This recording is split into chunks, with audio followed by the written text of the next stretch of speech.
दोस्तों आज हम जिस मुद्दे पे बात करने जा रहे हैं वो पिछले 2-3 दिन से सोशल मीडिया पे आग की तरह फैला हुआ है। हाल ही में फेमस यूट्यूबर और पॉडकास्टर रणवीर अलाहाबादिया ने डार्क कॉमेडी के किंग कहे जाने वाले समय रैना के YouTube show India's got talent में कॉन्टेस्टेंट से जो सवाल पूछा वो सोशल मीडिया पे बड़ी डिबेट का मुद्दा है जो कि बन गया है। बड़े बड़े कंटेंट क्रिएटर से लेकर पॉलिटिशियन तक हर किसी ने इसके खिलाफ आउटरीच शो किया। सोशल मीडिया पे फैलते फैलते ये इशू पार्लियामेंट तक है जो कि पहुंच गया। न जाने कितनी एफआईआर दर्ज हुई, बड़े बड़े पॉलिटिशियन के बयान आए, इस शो के जज पैनल को बैन करने की मांग हुई, कुछ लोगों ने इनको जेल में डालने की बात करी और कुछ लोगों ने तो इनको फांसी तक की सजा देने की बात करी। इस बीच में फॉलोअर्स और इनकी इमेज को भी काफी नुकसान है जो कि पहुंचा है। कुछ रिपोर्ट्स के मुताबिक बियर बाइसेप जो कि रणवीर का चैनल है उसके ऊपर 1 लाख लोगों ने जो है वो अनसब्सक्राइब जो कि किया है। हालांकि ये नंबर उनके टोटल सब्सक्राइबर से बहुत ही कम है और कहीं शायद उनको फर्क भी नहीं पड़ेगा। पब्लिक आउटरीच इतना बढ़ गया कि समय रैना को इंडिया गॉट टैलेंट के सारे एपिसोड जो है वो यूट्यूब से हटाने हैं जो कि पड़ गए। लेकिन दूसरी तरफ से ये भी देखा जाए कि इस पूरी कंट्रोवर्सी के बीच इन लोगों को जितनी स्ट्रॉन्ग फ्री पीआर मिली है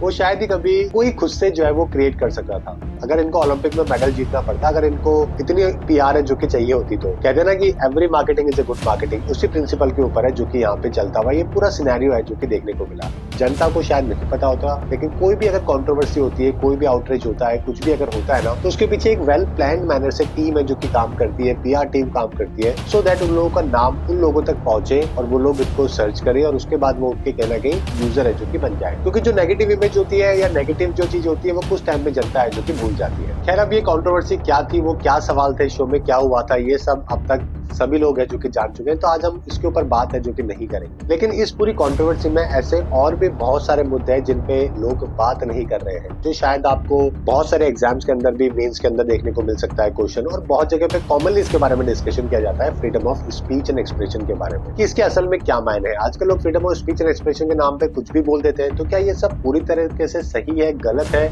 इसके बारे में भी डिटेल पे बात करेंगे। और क्या क्या डार्क ह्यूमर के नाम पे टैगलाइन के साथ हम लिटरली किसी भी चीज को मजाक बनाकर उस पे हंस सकते हैं, कितना कर सकते हैं इसको, कितना हम लोग इसको रोक सकते हैं, ये पूरा डिस्कशन करने वाले हैं। और जब हमारे देश में समाजवादी पार्टी के मुलायम सिंह यादव एक रेप केस में कहते हैं कि लड़के लड़के हैं, गलती हो जाती है, और बीजेपी के मनोहर लाल खट्टर ने रेप के रीजन समझाते हुए ये कहा कि इनकी पहले से जान पहचान होती है, फिर कुछ अनबन हो जाती है तो रेप की कंप्लेन है जो कि कर देते हैं। वही कांग्रेस के दिग्विजय सिंह ने भी एक ऐसे फीमेल जर्नलिस्ट को लेकर जो कि बयान दिया था, कुछ उनको टंच माल या कुछ इस तरीके के कई सारे वर्ड है जो कि यूज करे। तो जब देश में बड़े बड़े पॉलिटिशियन ऐसा कहते हैं तब हमारा ये आउटरीच कहाँ चले जाता है। और सब बड़ी बड़ी बात, इन चीजों में कोई ना कोई बाउंड्री तो होनी चाहिए, कोई फुल स्टॉप तो लगना चाहिए, कहाँ तक हम लोग इस रेड लाइन को लेके जा सकते हैं, ये सब एक ना एक तरीके से इसको डिफाइन करना बहुत जरूरी है। तो दोस्तों आज इस वीडियो में इन सभी मुद्दों पर हम लोग बात करने की कोशिश करेंगे। पूरे टॉपिक के अंदर मैं आपको 3 इंपॉर्टेंट फैक्टर्स हैं जो कि बताने वाला हूँ। एक तो freedom of speech and expression के बारे में, दूसरा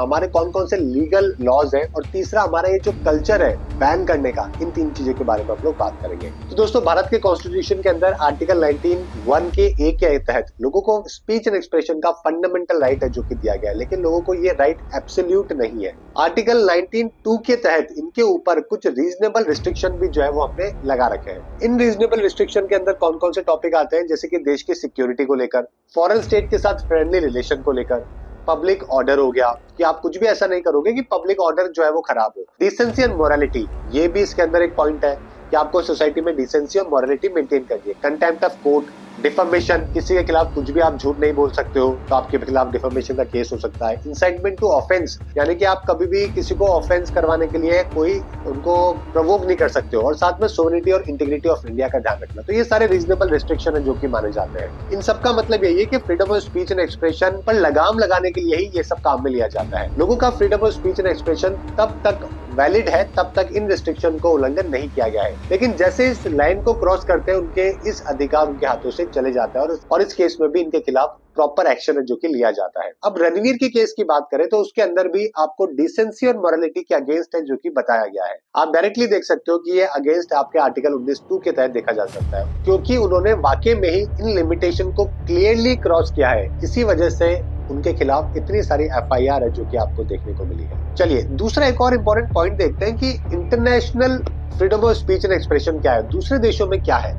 यहाँ एक इंटरेस्टिंग चीज यह है कि रणवीर के सवाल वुड यू रैदर नाम के एक शो से कॉपी किया गया था। ऑलराइट, तो हर देश में जब हम लोग बात करते हैं कि freedom of speech and expression कैसा होना चाहिए, कई लोगों ने जब ये देखा तो उन्होंने कहा कि वेस्टर्न वर्ल्ड में तो ऐसा नहीं होता, किसी ने कहा कि उस कंट्री में तो इस चीज के खिलाफ इतना मुद्दा नहीं बना, किसी ने कहा कि इस देश में तो इतना मुद्दा नहीं बना, हमारे देश में इतना मुद्दा क्यों बना है। तो दोस्तों आपको ये समझना पड़ेगा या ध्यान देना पड़ेगा कि कल्चर डिफरेंसेस हमारे और वेस्टर्न वर्ल्ड में बहुत ज्यादा है। जो चीज वेस्टर्न कल्चर में एक्सेप्टेबल हो सकती है वो इंडियन कल्चर में आउटराइटली ऑफेंसिव और अनएक्सेप्टेबल है, जो कि हो सकती है। अगर हम ग्लोबल पर्सपेक्टिव देखें तो पिक्चर और भी बड़ी इंटरेस्टिंग हो जाती है। यूएस की बात करें तो वहाँ का जो first amendment freedom of speech को बहुत प्रोटेक्ट है, जो कि करता है। वहाँ वुड यू रैदर जैसे शोज जहाँ से रणवीर ने क्वेश्चन उठाया था काफी कॉमन है। वहाँ लुइस जेके जैसे कॉमेडियन एक्सट्रीमली ऑफेंसिव जोक मारते हैं, लेकिन उनके खिलाफ कोई भी लीगल एक्शन है जो कि नहीं होता है, क्योंकि उनकी सोसाइटी में ये काफी एक्सेप्टेबल है। अगर यूके की बात करें तो उनका अप्रोच थोड़ा बैलेंस्ड है। फॉर एग्जांपल एक बार जिमी कैर ने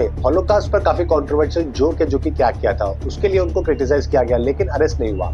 यहाँ आर्टिस्टिक एक्सप्रेशन और ऑफेंसिव कमेंट के बीच एक डेलिकेट बैलेंस है जो कि मेंटेन किया जाता है। लेकिन अगर वहीं हम लोग फ्रांस को देखें तो वहाँ और भी फैसिनेटिंग हो जाता है। जैसे 2015 के अंदर आपने चार्ली हेब्डो मैगजीन ने जो प्रॉफिट मोहम्मद के कार्टून पब्लिश किए थे, जिसके बाद में मैगजीन के ऑफिस के ऊपर टेररिस्ट अटैक भी हुआ था जिसमें 12 लोगों की डेथ भी हो गई थी।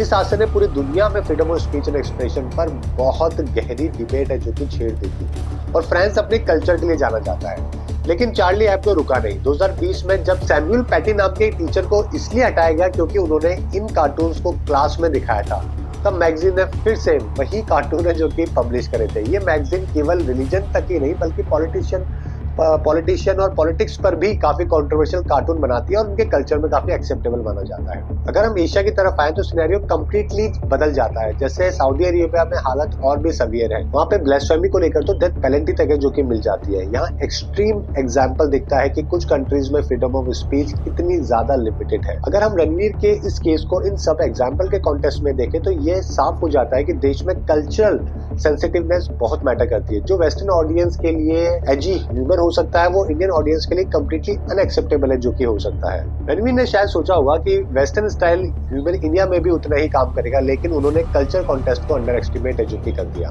ऑल्दो इंडिया के केस में लोगों को freedom of speech and expression का एक लिबरल राइट है जो कि दिया गया है, लेकिन उसके ऊपर रिस्ट्रिक्शन की लाइन कितनी थिन है ये समझना जरूरी है। क्या हर ऑफेंसिव स्टेटमेंट पर इतना बड़ा एक्शन लेना जस्टिफाइड है या फिर हमें थोड़ा फ्लेक्सिबल होना चाहिए? ये एक कॉम्प्लेक्स डिबेट है जो कि बन जाता है, जिसको अभी तक सुप्रीम कोर्ट भी शायद रिजॉल्व नहीं कर पाया है। थर्ड इंपॉर्टेंट पॉइंट की बात करते हैं। अभी हमने बात करी इंडिया के speech and expression world level पे भी, और अब तीसरे बात करते हैं लीगल एक्शन एंड गवर्नमेंट के रोल को लेकर। अब बात लीगल एक्शन के तो ऑलरेडी महाराष्ट्र साइबर सेल ने इंडिया गॉट लैटेंट शो के अगेंस्ट एफआईआर है जो कि करती है। ये केस सिर्फ रणवीर या समय के अगेंस्ट नहीं बल्कि शो के पहले एपिसोड से लेकर 6 एपिसोड तक के सभी लोग जितने भी इन्वॉल्व थे ना, उन सबके खिलाफ आईटी एक्ट सेक्शन 67 के तहत इनके ऊपर चार्जेस जो कि लगाए गए हैं। अभी तक मुंबई पुलिस ने कोई एफआईआर रजिस्टर नहीं करी, लेकिन आसाम पुलिस ने 10 फरवरी 2025 को दोनों के अगेंस्ट कंप्लेंट फाइल कर दी है।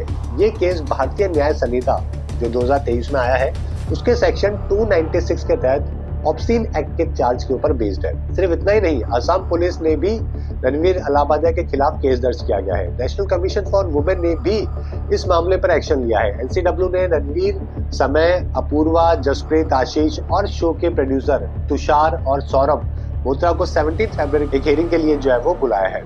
अब सवाल ये उठता है कि ऐसे केसेस में मैक्सिमम क्या लीगल एक्शन है जो कि लिया जा सकता है, क्या मैक्सिमम पनिशमेंट है? ये केस ऑब्सनिटी को गवर्न करने वाले लीगल फ्रेमवर्क के बारे में कई सवाल है जो कि खड़े करता है, स्पेशली जब ऑनलाइन कंटेंट की बात आती है।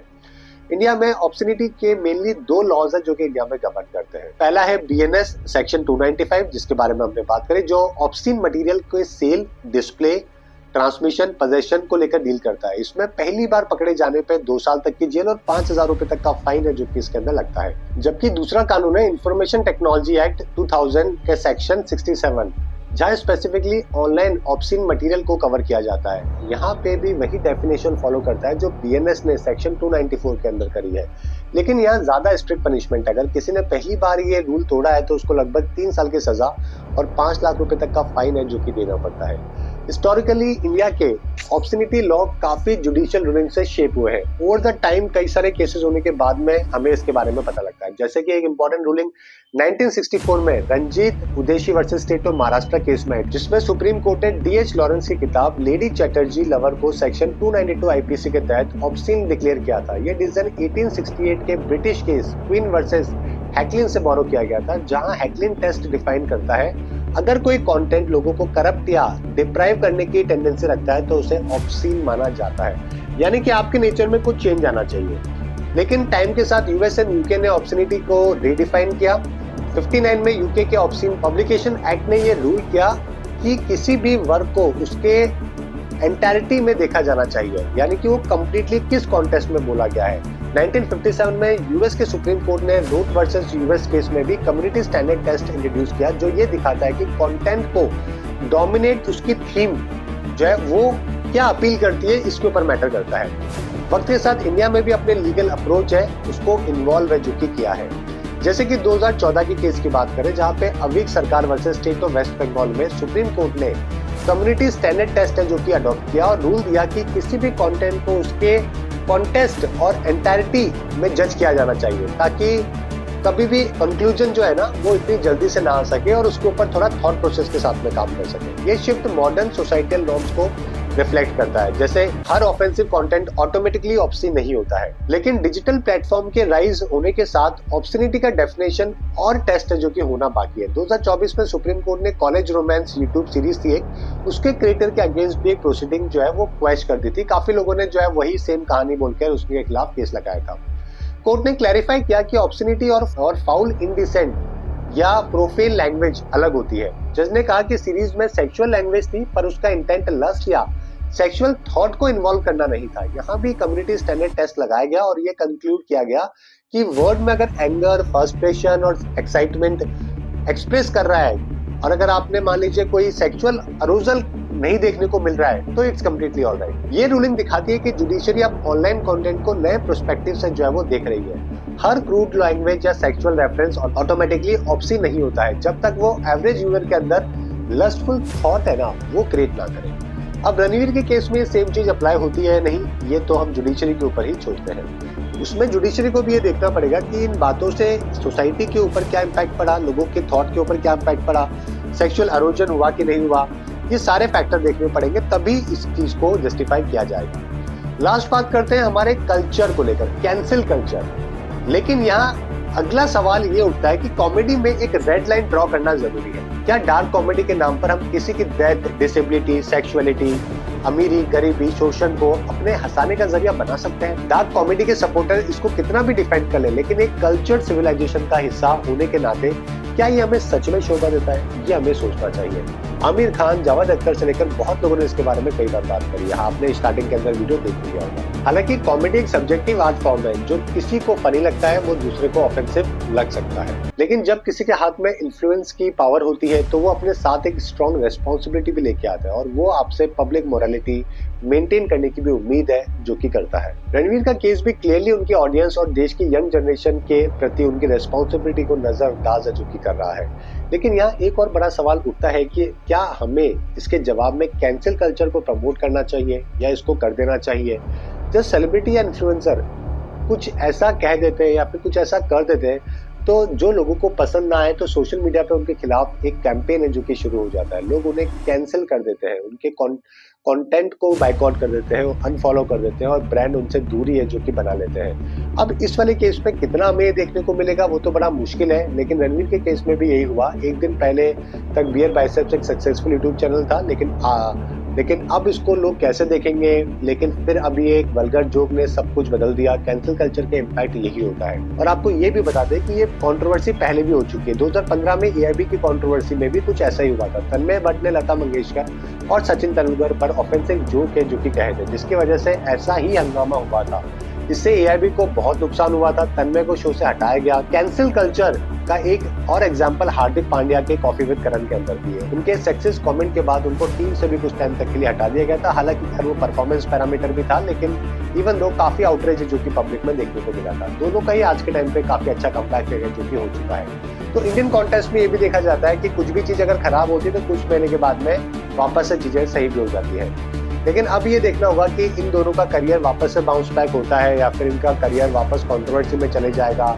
खैर आउटकम जो भी है, यहाँ हमारे लिए गौर करने वाली बात यह है कि कैंसिल कल्चर को हमें किस तरीके से देखना चाहिए। माना कि एक पावरफुल लोगों को एक अकाउंटेबल रखने का एक तरीका है, लेकिन दूसरी तरफ भी कई बार जेन्युइन मिस्टेक के लिए भी लोगों को अननेसेसरी और डिसप्रोपोर्शनली पनिश कर देता है। ऊपर से उनके ऊपर होने वाली मीडिया ट्रायल एक डेमोक्रेसी के लिए और भी ज्यादा खतरनाक है जो कि मानी जाती है। ऐसे में किसकी गलती की कितनी सजा मिलनी चाहिए उसका पैरामीटर जो है ना वो फिर ब्लर हो जाता है। हालांकि रणवीर और उसके शो के जज पैनल पर बैठे लोगों ने जो कहा वो किसी भी रूप में जस्टिफिकेशन जो है वो नहीं देने लायक है, नहीं देना चाहिए। लेकिन आज इस केस से जुड़े बहुत सारे मुद्दों पे हमने बात करी जो हमें एक सिविलाइज सोसाइटी के नाते सोचने पर मजबूर करते हैं। हमें ये सोचना पड़ेगा कि ये जो कंटेंट बनाते हैं उसको कंज्यूम कौन करता है। उसके एंड ऑफ द डे जो कंज्यूमर है वो ऑडियंस ही है।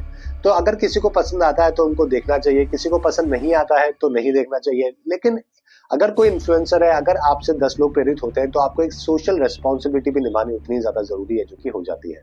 Thank you.